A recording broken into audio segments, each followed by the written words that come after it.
lagi dengan Ibu Sari Pamurni di pembelajaran biologi kelas 11. Baiklah anak-anak Ibu, minggu lalu kan kita sudah membahas mengenai sistem peredaran darah. Nah, untuk kali ini kita akan membahas mengenai sistem pencernaan makanan, submateri zat makanan. Jangan lupa standby-kan dirimu dengan buku biologimu. Oke. Nah, apa yang kita bahas di zat makanan itu? Zat makanan itu terdiri dari karbohidrat, protein, lemak, vitamin, mineral, dan air. Adapun tujuan pembelajaran kita kali ini adalah agar kamu mengetahui macam-macam zat makanan beserta fungsinya. Selamat pagi anak-anak Ibu, kita masuk materi sistem pencernaan makanan, submateri zat makanan. Silakan buka buku Grafindo halaman 107. Makanan yang baik bagi tubuh adalah makanan yang bergizi dan sehat. Makanan yang sehat haruslah mengandung nutrisi yang seimbang. Nah, apa itu fungsi makanan? Makanan berfungsi sebagai sumber energi. Energi yang diperoleh dari bahan makanan berupa energi kimia yang disimpan di dalam sel, yaitu dalam bentuk ATP atau adenosin trifosfat. Zat makanan terdiri dari karbohidrat, protein, lemak, vitamin, mineral, dan air. Karbohidrat. Perhatikan gambar contoh bahan makanan yang mengandung karbohidrat berikut ini. Karbohidrat tersusun dari unsur C, H, dan O. Energi yang dihasilkan 4,1 kalori. Fungsi karbohidrat, sumber energi utama, komponen penyusun gen dalam inti sel, membantu proses penyerapan kalsium dan menjaga keseimbangan asam basa. Metabolisme karbohidrat berupa glukosa yang diserap melalui dinding usus halus dan dibawa ke hati oleh darah. Apabila jumlah glukosa berlebihan, akan disimpan dalam bentuk cadangan, yaitu berupa glikogen, yang dibantu oleh hormon insulin. Karbohidrat dibedakan menjadi 3 golongan, yaitu monosakarida, disakarida, dan polisakarida. Selanjutnya kita akan membahas mengenai protein. Perhatikan gambar berikut. Makanan ini adalah salah satu contoh makanan yang mengandung protein. Senyawa protein tersusun oleh unsur C, H, N, dan O. Protein dicerna menjadi asam amino. Asam amino terdiri dari asam amino esensial, semi-esensial, dan non-esensial. Dan ingat, protein tidak dapat disimpan di dalam tubuh. Energi yang dihasilkan 4,1 kalori.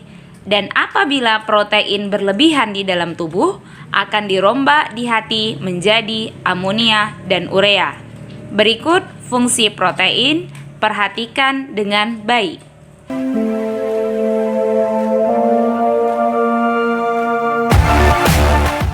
Berikutnya, kita akan bahas mengenai lemak. Perhatikan gambar berikut ini. Ini adalah contoh makanan yang mengandung lemak. Berikutnya, lemak. Lemak tersusun dari unsur C, H, O, P, dan N. Apabila lemak dipecah, akan menjadi asam lemak dan gliserol. Asam lemak dibedakan menjadi asam lemak jenuh atau dikatakan non-esensial berasal dari lemak hewani, dan asam lemak tak jenuh atau esensial yang berasal dari lemak nabati. Jika kelebihan lemak di dalam tubuh, maka akan disimpan dalam bentuk jaringan lemak. Perhatikan fungsi lemak berikut ini.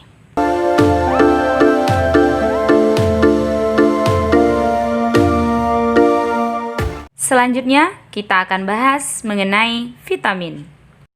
Vitamin merupakan zat organik yang diperlukan tubuh untuk memperlancar metabolisme.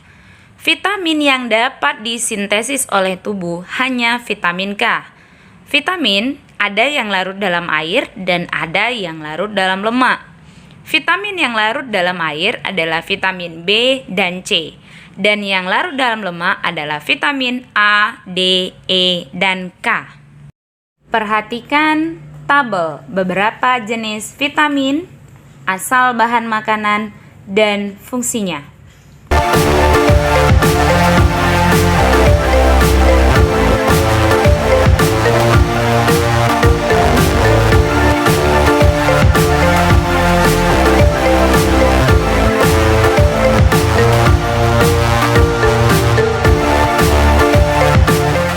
Selanjutnya, kita akan bahas mengenai mineral. Mineral merupakan substansi anorganik yang ditemukan dalam bentuk ion. Mineral terdiri dari unsur makro yaitu N, K, Ca, P, Mg, dan S, dan unsur mikro yang terdiri dari Mn, Zn, Cu, dan Ko. Dan yang terakhir adalah mengenai air. Air merupakan komponen utama protoplasma dan berperan dalam metabolisme.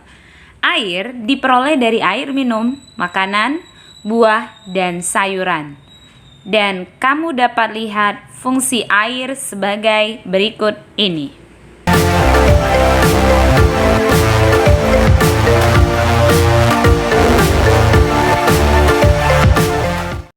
Demikianlah materi yang Ibu sampaikan tadi mengenai zat makanan. Apabila kamu kurang paham mengenai materi tadi, kamu bisa buka bukumu kembali, buku Grafendo.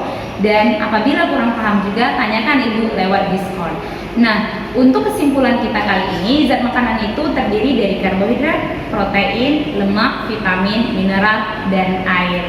Untuk materi kita selanjutnya, kita akan membahas mengenai saluran pencernaan makanan. Baiklah anak-anak Ibu, tak lupa Ibu ingatkan mengenai protokol kesehatan, selalu gunakan masker, dan selalu cuci tanganmu, dan jaga jarak. Selamat pagi semuanya.